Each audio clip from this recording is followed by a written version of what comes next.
সেই জীব সার পরিষ্কার করে একেবারে গ্রন্থকর্তা লিখে গেছেন। লিখেন এনা দিকে জানা বলতে সেই জীব সার কোটি কল্পেও তার নাহিক নিস্তার। কোটি কল্পকালেও তার নিস্তার হবে না। কেননা যখন রেশন আসে আপাতত সাধারণ রেশন, তাই তো সরকারি, তো তখন যদি আপনি গেলেন না, 4-2 ঘন্টা পরে গেলেন, দেবে? বা তার 1 ঘন্টা আগে গেলেন, গিয়ে সেখানে চলে এলেন, দেবে?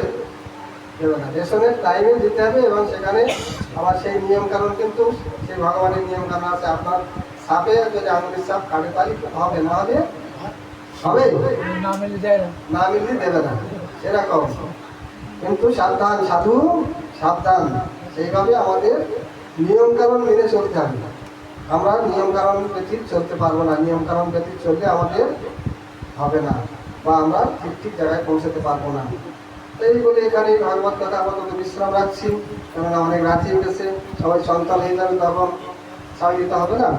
তো অল্প কথার মধ্যে যেটুকু বললাম, তো ভগবান যা বলিয়েছেন তাই, আমার তো বলার মতো ক্ষমতা নাই।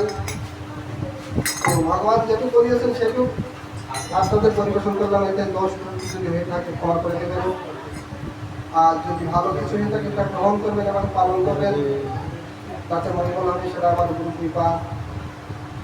এইভাবে যে কদিন জীবদ্দশায় থাকি আপনাদের মতো ভক্ত সঙ্গে যেন করতে পারি, আপনাদের মতো ভক্তের কাছে যেন থাকতে পারি, আপনাদের ভক্তের সামনে যেন মরতে পারি, এই হচ্ছে আমার বিশেষ ইচ্ছা।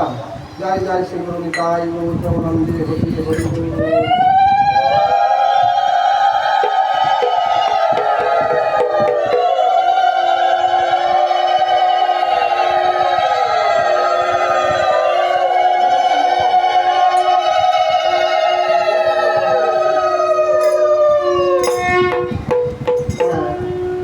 বাড়ির বৌদি পূর্ণিমা বৌদি, এই সবাইকে মালা গলায় দিয়ে দেওয়া।